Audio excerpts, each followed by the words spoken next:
Bentar, kita bahas yang basicnya dulu. Sudah whiteboard kan ya tampilannya ya? Sudah, Mas. Oke, kita mulai. Recording in progress. Oke, Assalamualaikum warahmatullahi wabarakatuh. Selamat pagi teman-teman semua. Ya, hari ini sekedar ngobrol-ngobrol aja sih. Apa yang saya lihat dan saya pelajari, ya mungkin seminggu kali ya, ngelihat gerakan satu orang bagaimana memaintain suatu saham. Dan sebenarnya asik sih untuk diikutin kalau teman-teman ngerti. Terus kalau berikutnya buat teman-teman ada yang merasa join di grup VIP-nya? Halo? Ada yang ikut join grup VIP-nya nggak di sini? Saya enggak, Mas. Ada. Kayak sebagian ada deh di sini yang ikut join grup VIP-nya, tapi mudah-mudahan nggak merasa menyesal lah ya. Sudah keluar uang 3 juta untuk setahun dapat stock pick dari beliau. Nah, sebelum memulai lebih dalam, saya mau ngajarin dulu teman-teman tentang rule-nya. Gimana sih rule-nya menemukan saham yang mungkin menarik ditradingkan dengan pendekatannya seorang VVIP. Tuh. Dan hari ini kita akan mungkin banyak ngelihat gaya mainnya kali, ngelihat gaya tradingnya. Oh begini toh. Oh saya kalau ngikut di sini bisa dapat risknya segini dan rewardnya segini. Nah itu yang akan kita belajarin hari ini. Mudah-mudahan sih dalam tempo kurang sejam ke depan ya teman-teman dapat satu knowledge baru dengan mengikuti dia dengan di jam trading seharusnya ya lumayan lah untuk dapat cuannya. Kita bahas trading rule-nya dulu. How to find spike on PVIP. Jadi kita akan ngomongin gimana sih menemukan spike versi PVIP. Apakah dia spek yang dia buat atau dari spek-spek orang lain. Nanti kita akan coba bahas itu. Satu, gaya ininya ya, gaya memakannya. Over itu masif. Dan yang paling susah adalah plus diisi bitnya. Oke. Jadi poin yang pertama harus saya jelasin ke teman-teman bahwa dia kalau ingin menaikkan suatu barang, gaya makannya tuh masif gitu. Gitu. Jadi kalau bisa sih rata-rata ya. Ini yang saya perhatikan lagi di jam bursa ya. Average rata-rata ketika dia bikin spike itu minimal 5 sampai 7 tick sekali spike. Oke, jadi kita bisa menilai lah 5 sampai 7 stick sekali spike-nya ini yang bisa teman-teman dapatkan kalau bahasanya lagi trading daily. Ini tarikan pertama. Oke, tarikan pertama ini mungkin yang bisa kita ikutin. Nah, biasanya dia nggak langsung dimakan 5 sampai 7 sih. Dia makannya dalam tempo yang mungkin 1 menitan dimakan 2 papan, terus jagain beatnya, makan lagi 2 papan, dijagain lagi beatnya. Habis itu, biasanya ketika dia sudah menemukan makan lumayan masif, maka kalau tarikan pertamanya emang dia yang punya barang dan bukan orang lain yang punya barang ya, karena nanti kita akan menemukan juga kok saham-saham yang mungkin dimakan masif tapi gayanya nomor satunya gagal. Dalam artian gagal tuh gimana? Ketika dia makan masif overnya tapi beatnya tidak diisi, cuman makan masif tapi offernya sama dengan beat sebelumnya. Misalkan nanti saya tunjukin lah, tapi kurang lebih gitu. Nah, ketika begitu gaya makannya berbeda, maka ketika sudah menyentuh harga high-nya akan banyak orang yang FOMO. Ketika FOMO diguyur. Nah, itu yang sering terjadi ketika emang bukan dia yang memakan sahamnya. Itu. Terus yang nomor 2-nya adalah ketika dia ini maka akan ada koreksi sih setelah tarikan pertama ya. Pertama ada koreksi lah, kurang lebih bisa jadi antara 3 sampai 4 tik. Nah, koreksi yang seperti mana yang kalau teman-teman merasa ketinggalan di tarikan pertama ya nggak usah dikejar, lebih baik tunggu dan memastikan dulu apakah dia yang melanjutkan kenaikannya atau bukan. Nah, kalau dia yang melanjutkan kenaikannya, maka akan ditarik lagi ke atas. Kalau bukan, biasanya adalah akhirnya kempes gitu. Nah, kalau yang di tahapan ini, poin yang diperhatikan adalah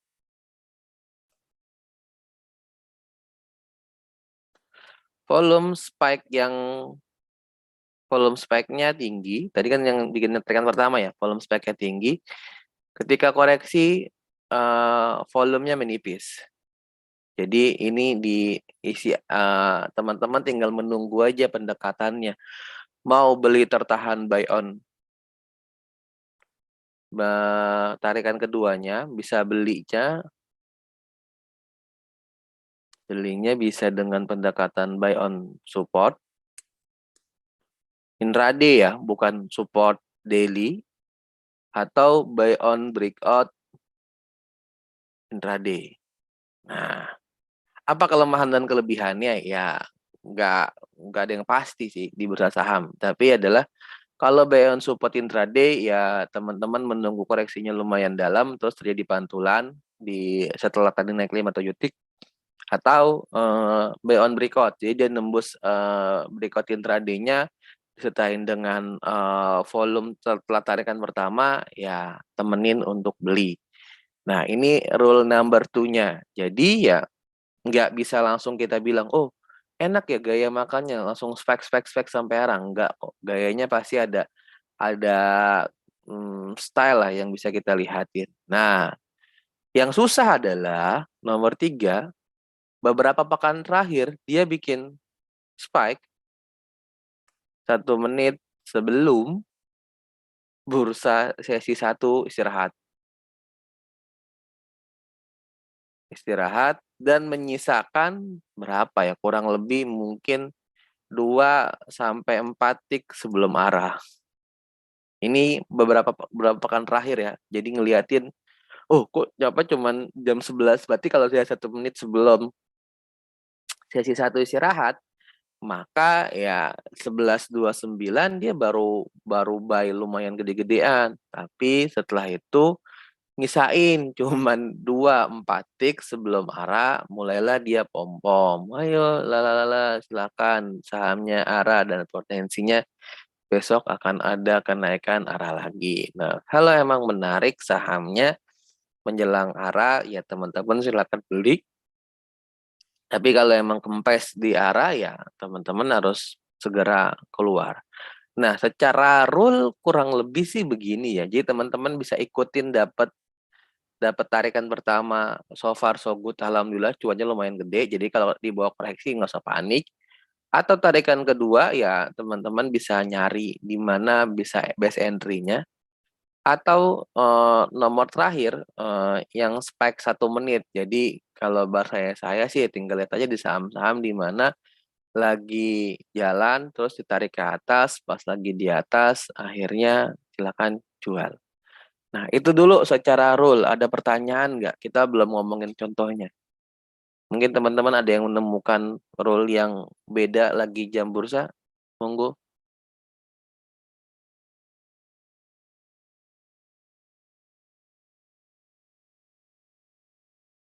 Lanjut Mas. Oke.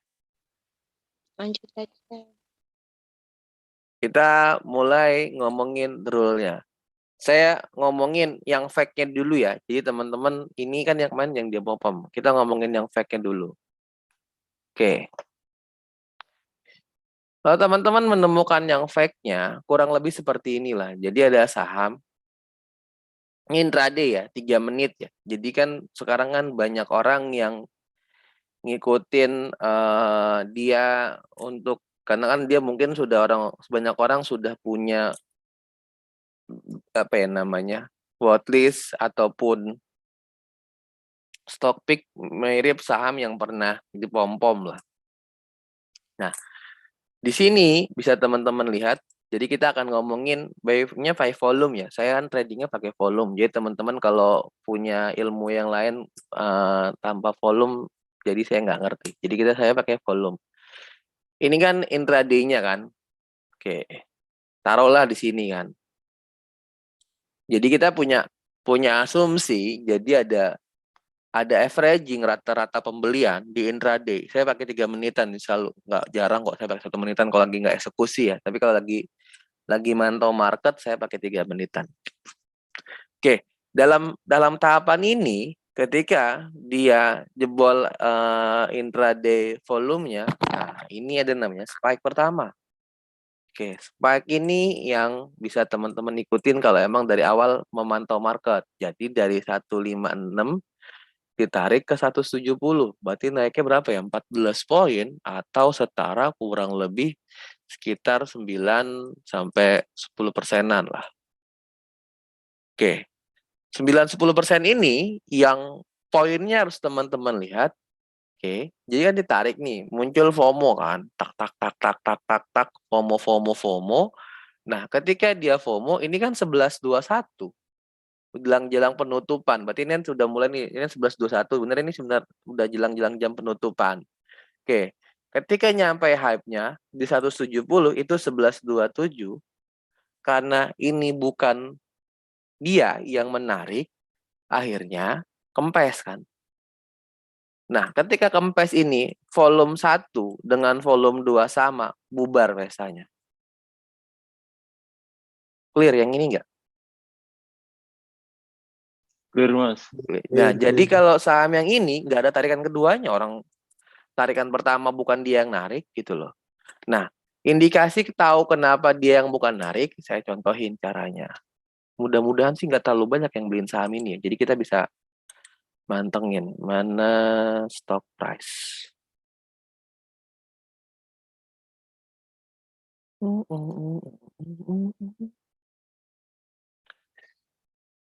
Ini nggak ada yang tidur kan ya? Nggak ada, Mas. Baru. Aman, Mas. Subuh-subuh tidur lagi. Oke, saya akan liatin di mana Doni Story di sini. Teman-teman akan menemukan cara makannya beda. Kita scroll aja pelan-pelan lah ya. Jam 11 lah.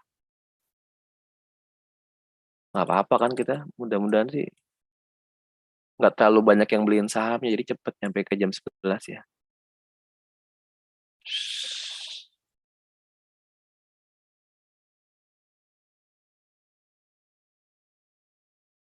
11.21 tadi ya speknya ya.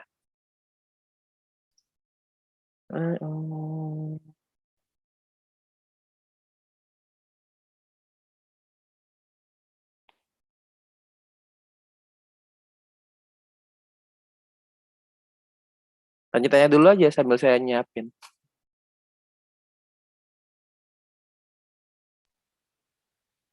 Banyak juga yang beli. Ya, namanya saham pasti ada yang beli satu lot lah. Kan bikin rame keriuhan itu kan dengan satu lot itu. Iya. Bang, biasanya sulitnya itu, Bang, menemukan momen spike-nya itu loh, Bang. Ya, running trade-nya di setting sebenarnya sih, karena saya kan sudah nggak terlalu matanya udah biasa sih ngeliatin running trade, jadi ya langsung di setting aja. Yang khusus pump pedak itu. Ya, nggak harus spam pedak sih. Yang penting kita bisa menemukan di mana dia bisa ikutan beli jual beli. Nah, di sini kan kita mulai mantau dia kan. Ini kan dinaikin pelan-pelan nih. Jadi kan 157 mulainya startnya ya. Oke, mulai di sini dinaikin pelan-pelan 11.26. Dia naikin ke atas, naik ke 160. Kan makanya cuma 1.000 ya. Terus nggak ada 1.000, nggak ada yang besar kan. 1.000 terus masih ratusan, sangkanya Belvin yang ngemakan naik 165 kan ini naik ya. 163, 164, 165, 166, 1200 gitu kan. Nggak ada yang gede kan secara makan volumenya kan? Halo. Iya, Nah, kelihatan kan ya? kelihatan Kelihatan, Mas. Mas. Nah, jadi nggak ada yang makan gede volumenya, terus 168 naik terus naik ke 167, 168, hype-nya 170 sudah menyentuh. Nah, ini kan tetap sama kan, volumenya cuma 1000, 2000. Nah, karena tadi banyak orang yang FOMO ketika muncul ke 169, mulai turun pelan-pelan turun. Naik, kembali turun kan, 165 turun, 163. Nah, ini bukan dia, dari threadbook-nya kelihatan kok bahwa gaya memakannya bukan gaya seorang Belvin gitu loh. Kok Belvin cuma makan 1000, 1000, 1000. Nah, dalam konteks ini ya teman-teman bisa ngelihat bahwa tradingnya iya dia spike, tapi ketika dia spike gaya makannya bukan gayanya seorang yang biasa sering trading ini nih. Karena kalau kita ngeliat dari ordernya begini dan tidak dikawal nih harganya ketika sudah naik bidnya malah dibiasain aja. Biasanya kalau Belvin ketika sudah naik maka bid ini akan dibikin 2 kalau nggak 3 kali lebih besar dibandingkan dengan overnya. Ini yang menipu. Jadi teman-teman kalau kena ini ya kecelek sih biasanya. Tapi kalau dapat spike yang pertama sih is good sih. Tapi kalau sudah dapat spike yang pertama terus di pucuk di hype tertingginya misalkan di 169 kah, kalau nggak di 170 kah, ya udahan. Kalau tahapan di sini sebenarnya udahan di 168 sudah terjadi jual beli, frekuensinya juga terbentuk, tapi sudah jualan lah masuk di sininya. Nah ini yang kemarin saya lihat, oh ini bahasanya saya sudah banyak orang yang mungkin menunggangi trading style-nya kayak begini dan dia punya duit, tapi cuma punya duit buat makan kanan doang, nggak bisa ngisi bid. Nangkap maksudnya? Nangkap ya. Jadi ada orang yang punya duit banyak, dia cari saham Belvin yang kira-kira waktu itu nggak dipom-pom, terus sama-sama jalan sesi 1 mudahan, dia beli aja terus di kanan. Ketika di kanan beli kan banyak tuh kaum FOMOers yang ikut-ikutan gitu ya. Ada yang FOMOers, mungkin ada yang cuan, ada yang nyangkut. Nah, ketika sudah mentok di satu titik tertentu, udah banyak yang makan, ya dia tinggal jualan dan dia lepas. Ketika dia lepas, longsor. Nah, longsor itu yang terjadi. Biasanya kan, nah longsor itu sebenarnya indikasinya sama kok. Jadi ketika volume yang menaikkan sama dengan volume yang menjual sama, ya sudahan, bubar biasanya. Kalau teman-teman tidak ngerti threadbook, ya lihat aja di volume di chartingnya. Ini yang menipu rule pertama.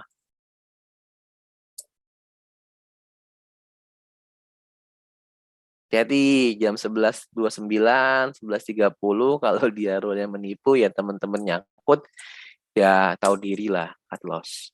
Oke, clear ya, beda ya bentukannya ya. Di spikein, diturunin. Nah, sekarang kita ngomongin yang lain. Kalau yang ini sih dispikein sih, tapi kena guyuran. Jadi dia juga kemarin kan maintain saham ini. Sebelumnya yang kemarin aja deh. Ini FNI, jadi kan dia yang dia beli di JJS kan. Ini kan dispikein kan. Ini di spike di jam penutupan bursa. Jadi di jam penutupan bursa dia narik lumayan tinggi lah. Dari low-nya di sini ditarik ke atas lumayan dari 4 berapa nih? 450 ke 464 menjelangan penutupan jam bursa. Nah, ini kan juga pakai volume kan? Pakai volume terus tutup closing harinya. Tapi karena ini saham bilangnya gimana ya? Kalau teman-teman ngerti ya. Ini kan sahamnya range-nya 488 kan. Sekarang 400-an kan. Nah, jadi kalau range di sini sih rata-rata jarang saya sih bilang mungkin ya follower dia jarang yang punya duit untuk ngikutin saham ini karena saham ini ketika di spike nggak bikin high baru, malah koreksi terus turun. Dalam artian ini ya banyak orang yang kepancing karena spike di sini naik 2, tapi yang 2 ini kan turun. Jadi ketika spike ini udah mulai jualan nih. Nah, jualan di sini. Saya sih bilangnya orang yang followernya mungkin bilang kemahalan lah. Masa saya beli satu lotnya hampir 48.000 gitu. Mendingan cari saham-saham yang satu lotnya mungkin masih kayak yang 7.000, 8.000 gitu, atau enggak yang 90.000, 10.000. Nah ini yang perlu teman-teman lihat. Jadi ini kayak ya sudah, dia bikin spike sendiri di market berjalan, di opening market, terus turun, mungkin karena tidak ada yang ngikutin ya, nggak ada yang ngikutin orangnya, karena ya sudah lumayan tinggi di open posisinya, terus harganya juga lumayan mahal ya, secara kantongnya trader yang ngikutin gayanya dia. Nah ini cara yang dia, berarti kalau di NCC-nya dinaikin, open marketnya dinaikin juga. Oke, caranya gimana? Kapan-kapan kita bahas. Oke, terus berikutnya yang kemarin dia maintain kena guyuran. Nah, ini kan spike dari Gocap kan. Jadi teman-teman sebenarnya kalau trading itu ya indikator yang nggak pernah bohong, dusta kan volume.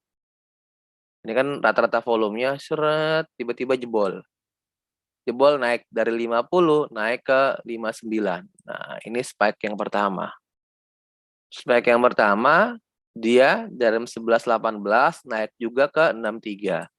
Di 63 mulai turun-turun koreksi sampai ke 60. Nah, ketika di 60 ini dugaan saya dia kena guyur sih, karena cepet banget 60 ke gocap.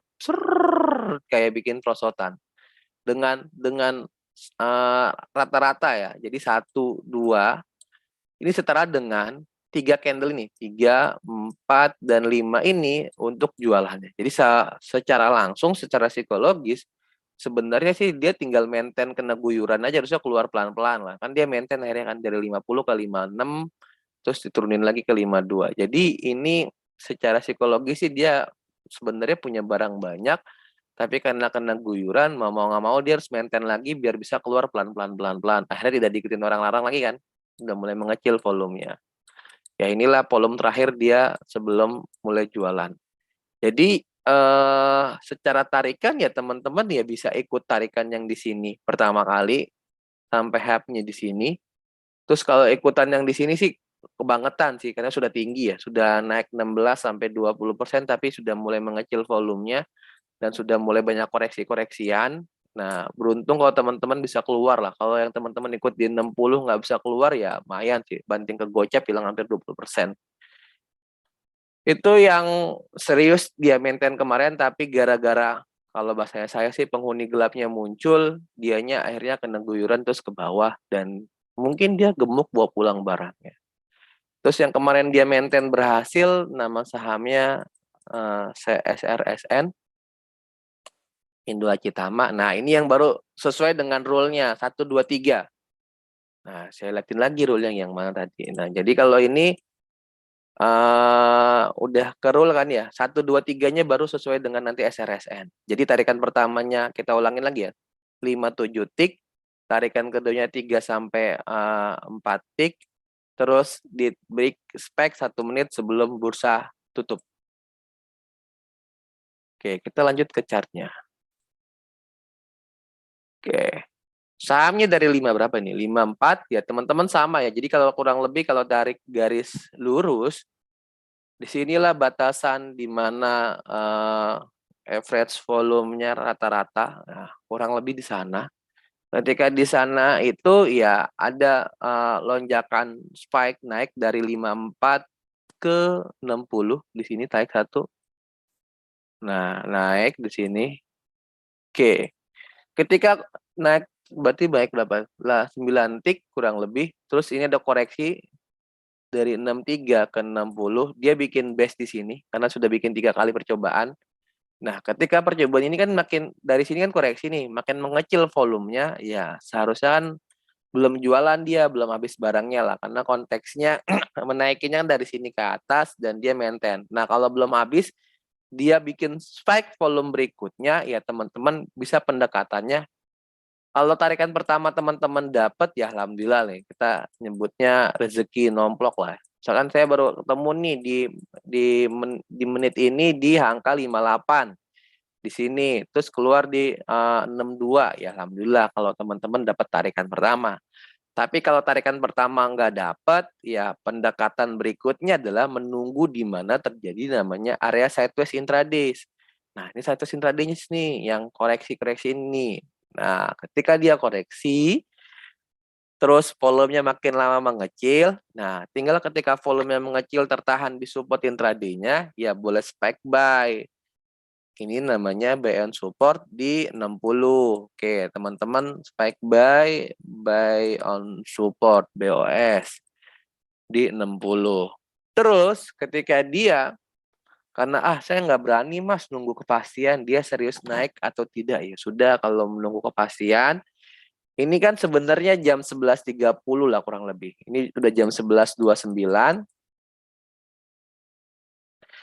Nah, dia bikin spike volume, dari sini ditarik volumenya naik tinggi. Nah, ketika jebol 63 karena jebol intraday-nya, ya teman-teman bisa BOB, buy on breakout dengan volume, tinggal temenin aja. Karena yang ini tarikan keduanya, tarikan kedua. Oke, tarikan kedua ya silakan tung, ketikkan beli, terus tinggal ikutin aja. Kan dia di closing di sini kan, sebelum bursa tutup. Kurang lebih di 70-an. Di closing di sini, nah, berarti kan ketika kita buy on breakout di 63, ditarik ke 69 ke 70, lumayan lah cuannya dapat 10% lebih kali ya. Lumayan, ya silakan mau dijual boleh, mau ditunggu sampai arah boleh. Yang penting adalah ketika ada volume yang di sini gede dan ini masih segini, ini belum habis barangnya. Berikutnya mengecil, berikutnya mengecil. Itu gaya trading style-nya. Jadi ya teman-teman kalau mau ngikutin beliau, lebih baik menunggu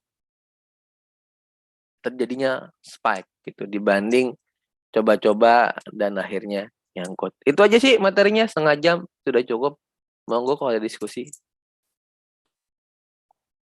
Mas ini lihat threadbook-nya dulu mas, yang SRSN mas.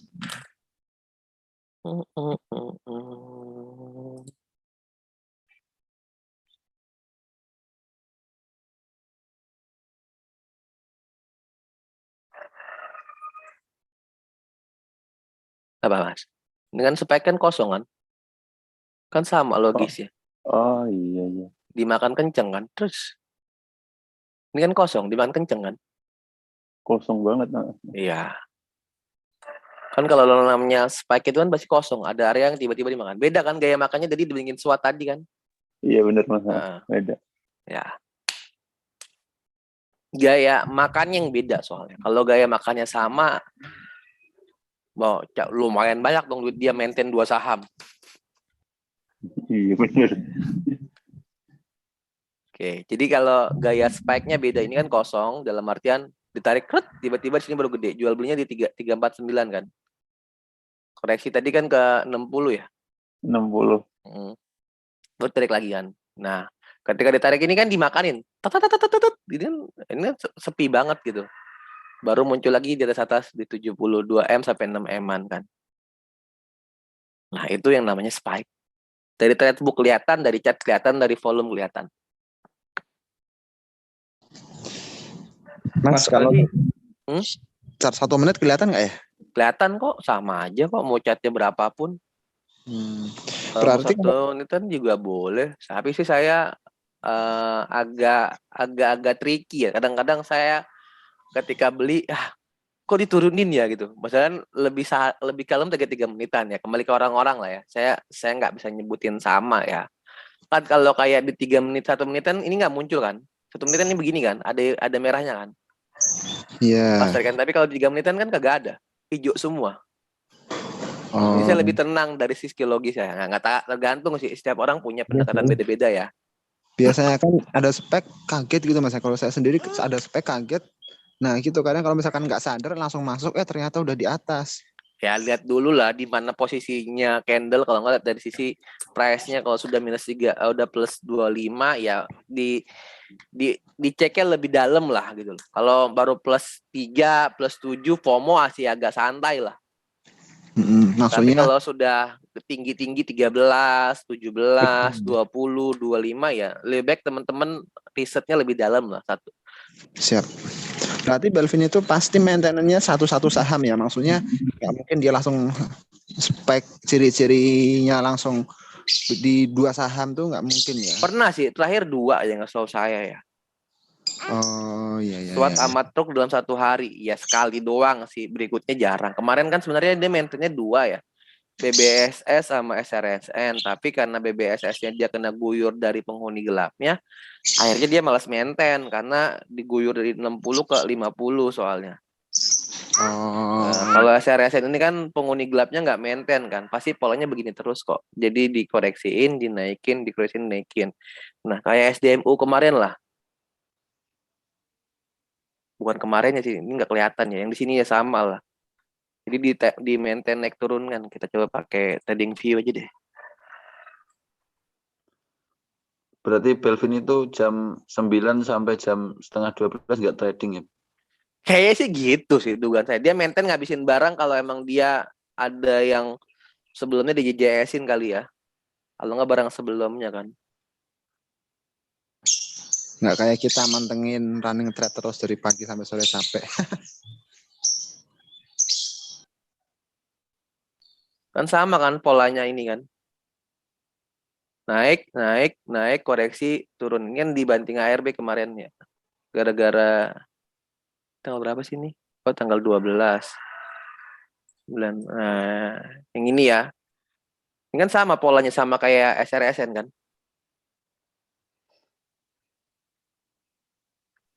Mas Aldi, izin Mas. Nah.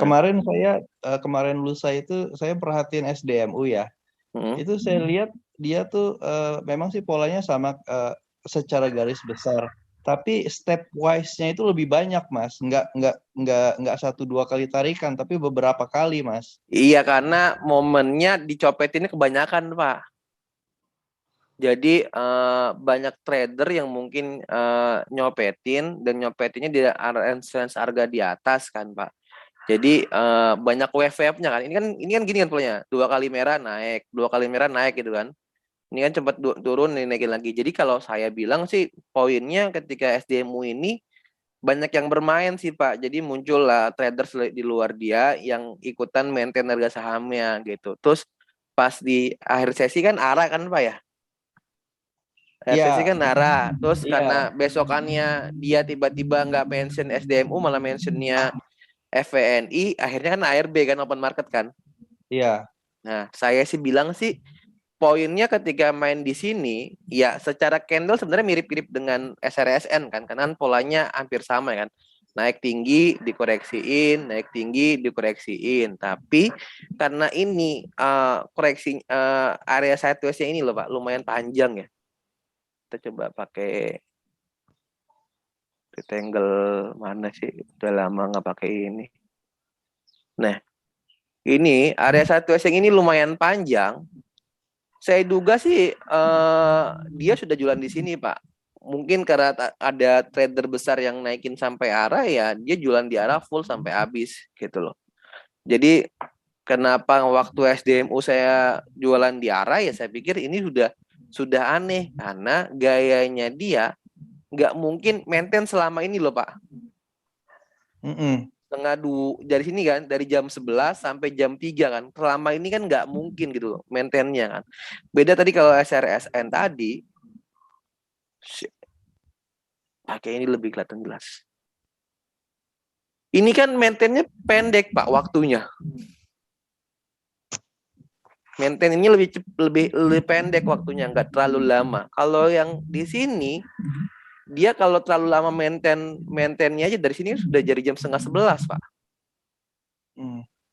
Udah 10:30 sampai closing bursa. Ya seharusnya sih nggak perlu di maintain, sudah jualan sih Pak. Kalau saya bilang ya mau dari mana dia belinya? Mau beli dari sini boleh, mau beli dari sini boleh. Ya sini kan sudah area jualan. Tapi karena banyakan orang nggak FOMO, makan di pucuk kan. Ini kan kelihatan kan yang orang makan pucuk nih. Candle 1, 2, 3, 4, 5, 6. Ini orang pada beli di arah semua kan. Pas beli di arah berebut keluar di hari kemarin ya kan, gara-gara ya tidak dipom-pom oleh dia kan. Nih pada berebut keluar tuh Pak, 14 miliar di bawah. Gitu. Iya, betul Pak. Terus saya juga ngelihat kalau biasanya Belvin itu kan tarikan pertama dia belum pom-pom, mungkin tarikan kedua nggak lama 1 menit kemudian langsung dia pom-pom. Nah, Ya. kemarin lusa itu SDMU itu dia pom-pomnya tuh lama sekali, dia akumulasi baru dia pom-pom sekitar jam berapaan tuh Pak? Yang udah mau tutup market gitu. Jadi menurut saya sih awalnya tuh kita nggak yakin itu dia, tapi akhirnya dia pom-pom juga gitu Pak. Kalau saya gini loh Pak, kita kan trading ya Pak, kan nggak ngomongin pom-pom di mananya ya Pak. Lebih baik dapetin di mana area spike-nya, kita bisa keluar masuk jual beli Pak. Saya kan juga punya temen yang ikut grup pom-pom Morse, ikut PPIP-nya dia kan. Orangnya ikutan Zoom atau kagak lah. Kadang-kadang saya nanyain, ini Belvin bukan? Belum di pom-pom. Ini Belvin bukan? Tapi saya sudah cuan di saham itu Pak. Terus tiba-tiba baru dibilang, iya Belvin baru ngepom-pom tuh saham itu tuh. Ya silakan kalau itu. Nah problemnya ketika dia dipom-pom, itu sudah plus 17, plus 18, plus 13. Saya dapat dari bawah Pak. Ya betul Pak. Kalau saya sih lebih baik gini loh Pak. Ketika itu saham itu kan nggak ledging ya Pak. Kalau kita ngomongin volume ya Pak. Kalau Celi Bapak ngomongin sahamnya pakai MA-MA-an, MA-CDian, RSI, stokastik, terus apa menel. Pokoknya semua itulah divergen, convergen. Itu kan ledging ya Pak. Indikator yang terbentuk dari hasil angka-angka sebelumnya kan. Tapi kalau kita ngomongin volume dan terbentuknya spike itu kan nggak ledging Pak. Terjadi di market kita bisa melihatin langsung. Kalau emang kita bisa ngikutin ya kita ikutin Pak. Kalau nggak bisa ngikutin ya wis buat bahan belajar, tandain saham ini di-spikein boleh bukan dia. Terus dibanting koreksi kayak SWOT kemarin. SWOT saya juga kemarin kena kecelai. Saya pikir karena saya nggak ngeliat down story ya orang lagi trading ini spike-nya keren nih. Tapi karena nggak ngeliatin down story lupa ternyata kan cara makannya nggak gayanya Belvin ya wis saya cut loss juga kok gitu. Tapi kalau Bapak menemukan suatu emiten gaya makannya kecepatan, kalau dari trade kan kelihatan tadi Pak kayak tadi SRSN tadi kan. Nah itu ditemenin aja Pak. Siap Pak. Terima kasih Pak. Ya sama-sama. Monggo. Lihat tadi rules-nya dong Pak. Ketinggalan tadi. Lihat rules-nya. Silakan yang lain pertanyaannya. Izin nanya Mas Aldi. Ya. Saya jadi ingat yang di kur Mas Aldi bilang kurang lebih seperti ini. Kalau misalkan ada spek volume itu tutup mata aja langsung entry aja. Nah, yang dimaksud itu spek volume kemudian langsung entry itu berarti di tarikan pertama gitu ya? Iya, kalau tarikan pertama. Kalau dapat, kalau nggak dapat ya itu susah. Oh, berarti kalau udah tarikan kedua kita ngelihat ya, oh ternyata udah candle kedua nih speknya. Kita wait and see dulu, nunggu Iya, koreksi. tarikan kedua kan udah ada yang ini kan, mau buy on support atau buy on breakout kan. Tinggal lihat tarikannya berikutnya kan. Iya. Kemarin itu kalau saya itu panik. Enggak apa karena baru pertama ya. Ini mungkin nanti next lebih santai lagi karena udah ada clue-nya.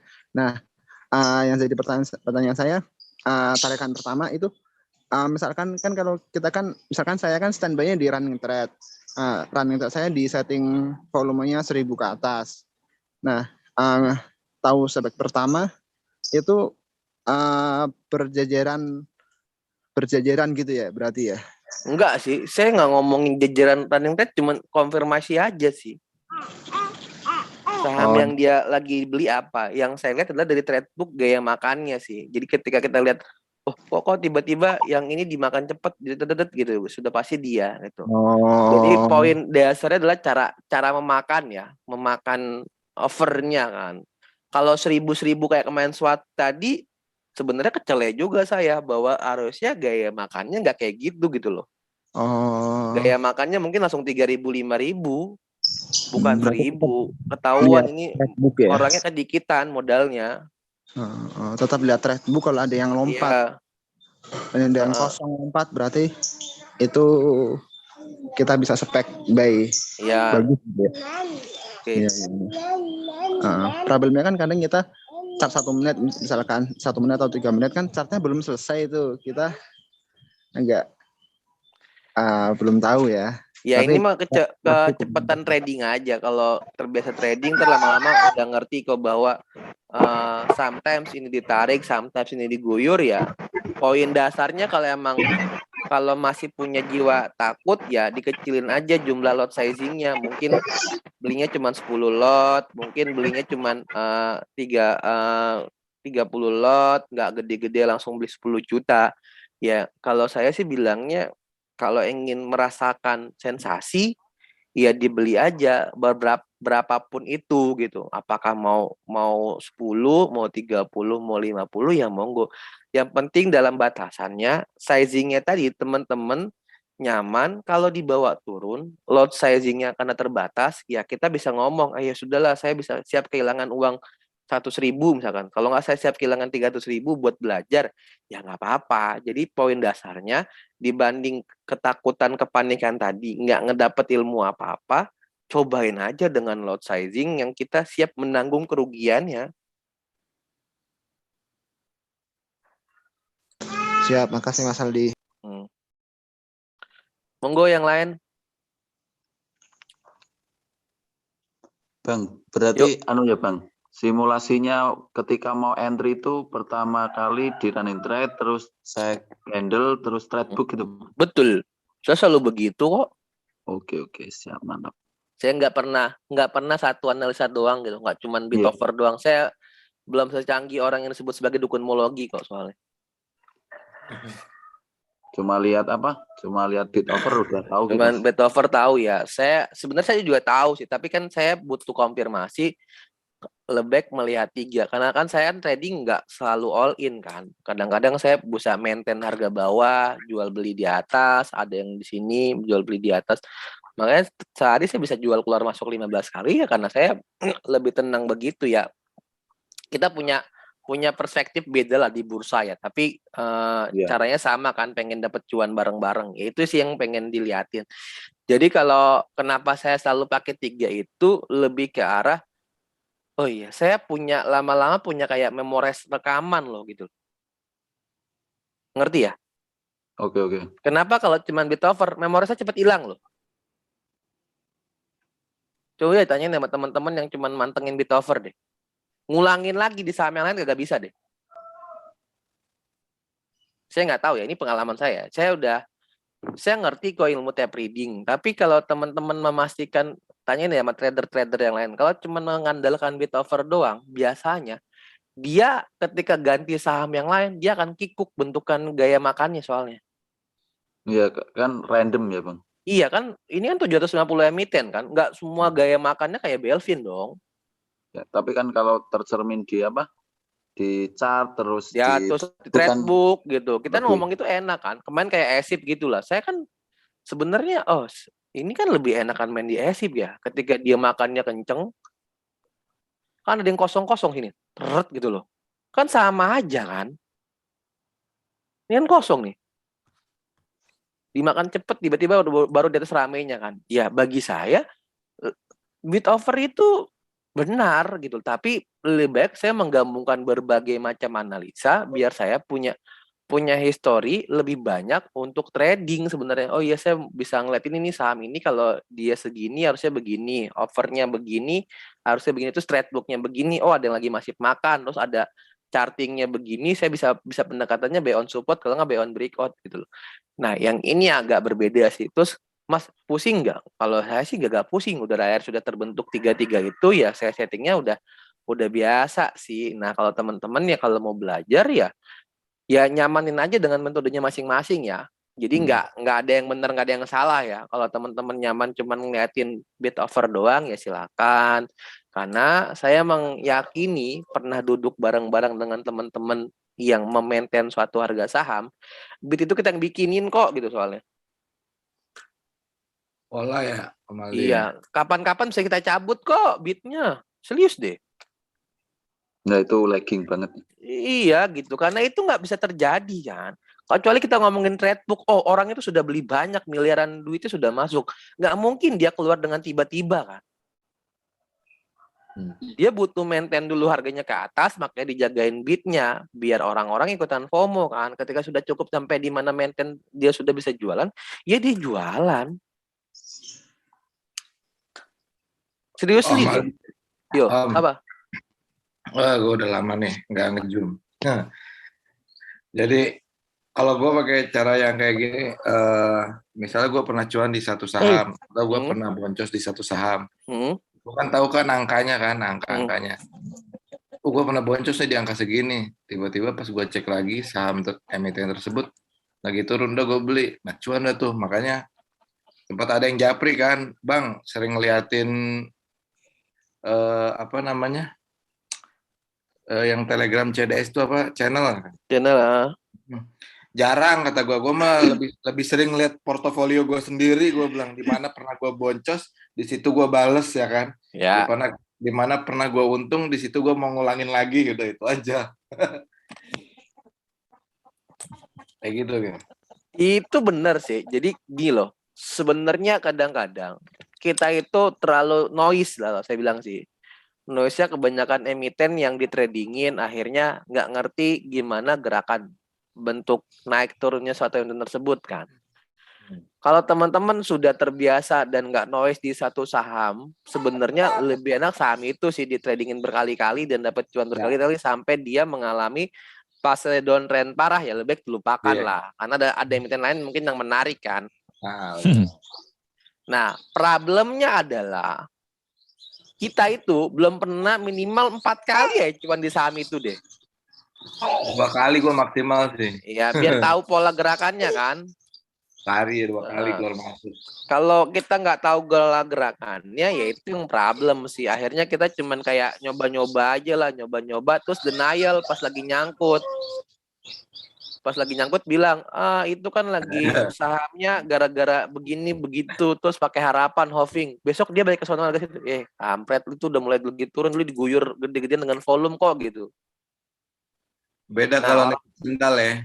Iya, orang-orang kayak begitu tuh biasanya ternyangkut portonya 32%, 17%.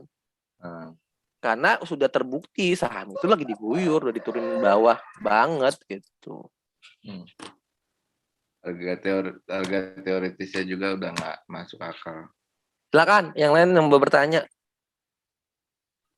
Mas Aldi izin mau nanya lagi, Mas. Silakan, Pak. Dengan sekarang kan kita agak ribet nih karena ditutup broker quote-nya ya. Untuk masalah, kita Pak? tahu, enggak ya Pak. Untuk kita tahu hubungan ini saya hubungkan dengan apakah dia masih akumulasi atau dia sudah jualan, itu gimana caranya kita lihat ya Pak? Volume, Pak. Saya masa bodoh dengan siapa yang punya barang ya Pak.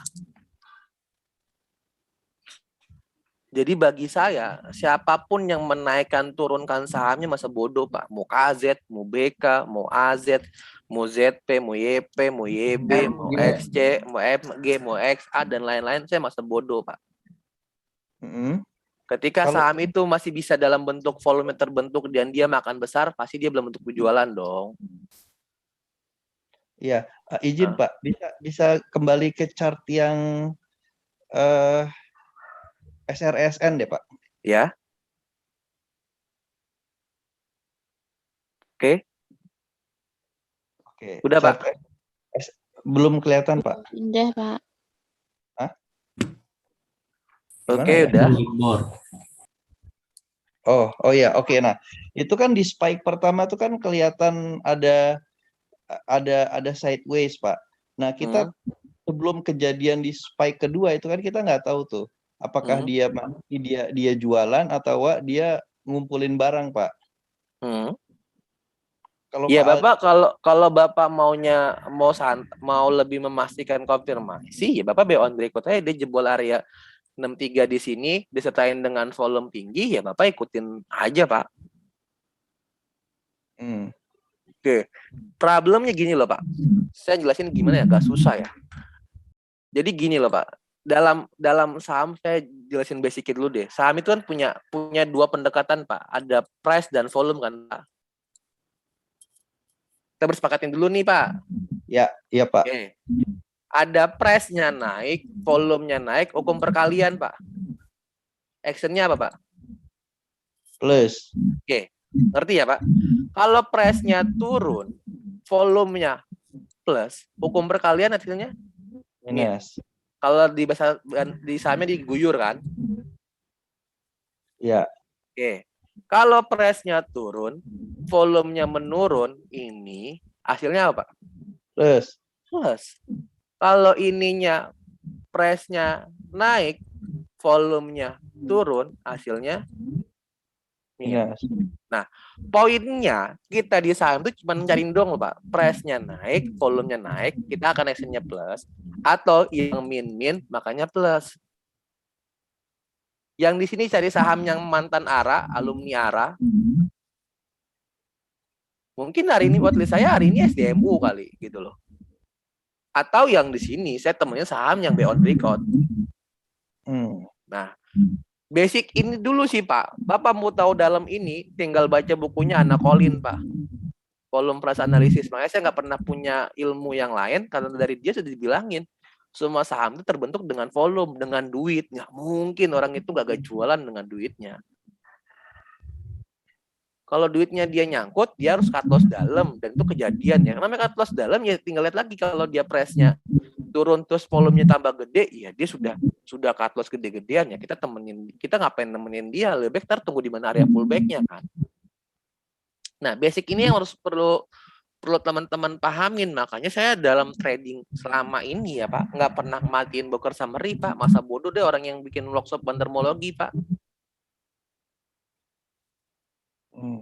Karena konteksnya adalah ini emiten digabrukin dengan banyak orang Pak.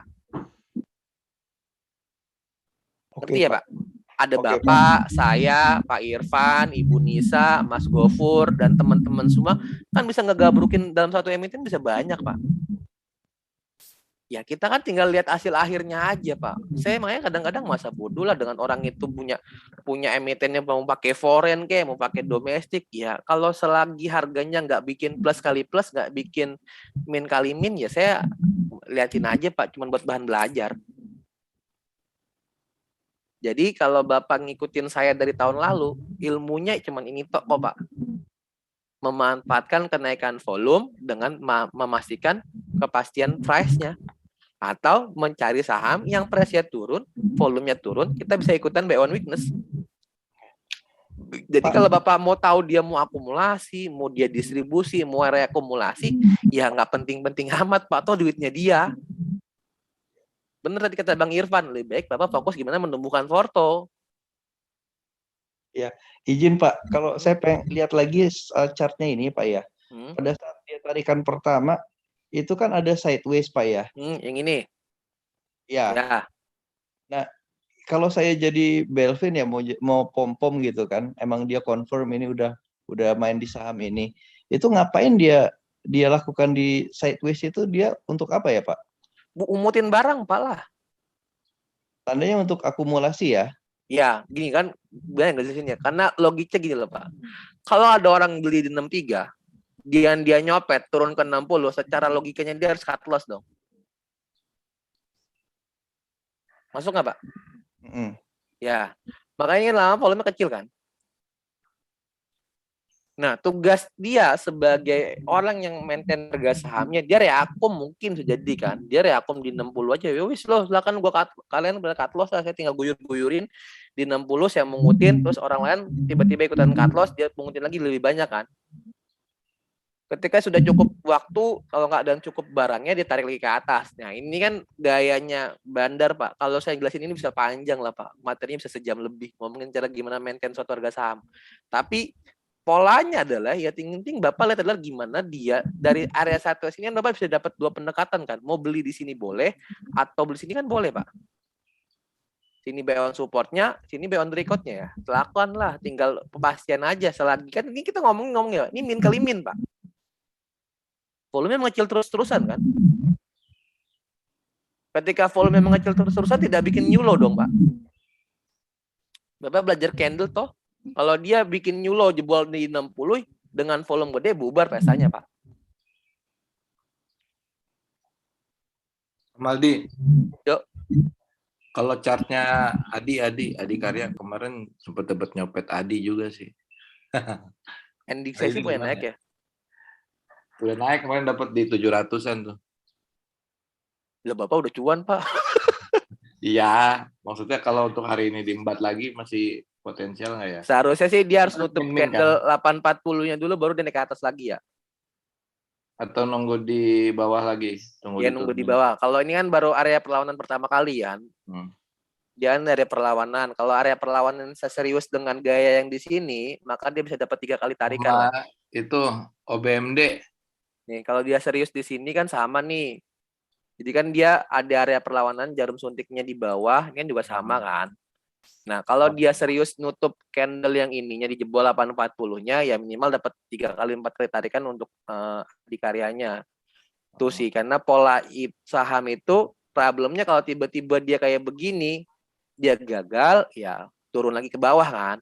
Walaupun kondisinya price-nya minus, terus volumenya minus gitu ya? Iya, karena ini kan sebagai tanda, tapi kan secara rasio ini kan sudah ada perlawanan arah kan. Dari 785 ditarik ke 825 kan butuh duit dong, 40 poin kan. Iya, kemarin ya. 8 tik kan, bener ya, 8 tik kan, sekitar lumayan lah, sekitar 6,3%-an kan. Nah, ini kan udah ada orang yang lawan kan. Nah, ketika area perlawanan ini harus serius, kalau ini kan akhirnya kan sideways kan. Ketika saya jebol kan turun, Bang. Turun ya. Ya candle dong. Ini udah triple bottom kan. Ketika logiknya candle tertahan situ terus-terusan dan jebol dia turun. Nah, sama berikutnya dia harus ngelawan. Dia harus bikin di sini 840-nya dijebolin lagi. Minimal kayak ini dijebusin bentar karena ini kan bikin new high kan. New high bukan new low kan, ya seneng aja orang bikin new high kok nggak dari sini kan, ya berikutnya kalau dia bikin new high ya temenin, tapi kalau dia bikin new low ya hati-hati. Itu doang kok main trading saham itu. Yang salah adalah teman-teman denial ketika triple bottom jebol nggak mau cut loss. Kayak itu OBMD kemarin juga cuan juga tuh OBMD. Kalau untuk hari ini masih bisa dihajar lagi gak tuh Om? OBMD. Aneh-aneh kan saham gua kan. Watchlist kemarin kan ya. Ya ini masih area sideways lah. Jadi kalau emang enak lah ya. Kalau dia masih di ranging 119, 118 dan dia masih ada perlawanan ya temenin. Tapi kalau dia hari ini nggak ada perlawanan ya kayaknya main trading pendek-pendeknya kalau sudah ngerti karakternya sikat. Tapi kalau nggak ngerti jangan coba-coba karena rangingnya pendek banget ya. Pendek gue main 1,5%. Ya ini kan pendek banget di sini doang kan. Problemnya kan dia belum mau tinggal diatur aja mau beli di bawah banget atau di atas banget kan. Jangan tengah-tengah. Kalau lo beli 120-an ya siap-siap bingung, terombang-ambing ombak lah. Kemarin beli di 120 sih. Ya, tapi jangan 120 ke atas lah. Kalau 120 ke atas kan terombang-ambing tengah-tengah kan soalnya. Iya. Oke. Sip, yang lain mau bertanya? Pak Taher tadi ngerti apa ya? Ngerti Pak Aldi, terima kasih Pak. Siap. Cukup? Ada lagi mau nanya? Elmas. Masih enak nggak? Elmas. Ini jangan lebih bahas topik, woi. Ngomong. Kalau triple bottom-nya tertahan dan dia nggak jebol, temenin sih. Jadi kalau 95-nya stock price-nya kecil di 95 hari ini, kalau nggak dia turun bentar ke 93, kalau nggak 92, tapi secara trade book-nya kecil di 92, 93-nya dan bikin segitiga kebalik, temenin. Tapi kalau dia jebol 95-nya lupakan dulu deh Bang. Lebih baik dia turun dengan tenang dulu lah. Karena sudah 3 kali percobaan, dia belum nembus high ini kan, belum nembus 102-nya kan. Iya. Nah, dia nembus 102, 101-nya dulu lah, biar dia serius benar naik ke atas kan. Dia masih situ-situ aja ya rangingnya. Tapi kan ini kan lumayan gede kan, satu tiknya 1,2% kan. Iya. Ya cukup lah, bahas 3 aja jangan banyak Bang. Ya udah banyak. Oke, ada lagi yang mau nanya? Mas Aldi, itu Elmas harga wajarnya berapa sih Mas? 55. Gocap, Mas, saham gocapan Mas. 55. Oh. Karena 63% sahamnya udah di masyarakat, harusnya udah 55-an sih. Siap. Makasih Mas. Yuk. Jebol cepet enak ini. Ada lagi? Cukup? Cukup nasi uduk dulu Pak. Ya, kita makan nasi uduk lontong dulu, sayur. Oke, makasih teman-teman. Mudah-mudahan bisa dapat pelajaran dari gayanya Belvin. kalau emang teman-teman pengen nyoba-nyoba, load size-nya kecilin dulu aja kalau belum jago ya. Tapi kalau sudah jago dan speed kecepatan entry dan jual teman-teman sudah terbiasa main pendek, misalkan main 45 detikan karena speknya emang cepat ya silakan. Tapi kalau belum jago, lebih baik ngamanin aset dibanding nyoba-nyoba. Itu aja materi hari ini. Makasih. Assalamualaikum. Waalaikumsalam. Thanks. Waalaikumsalam.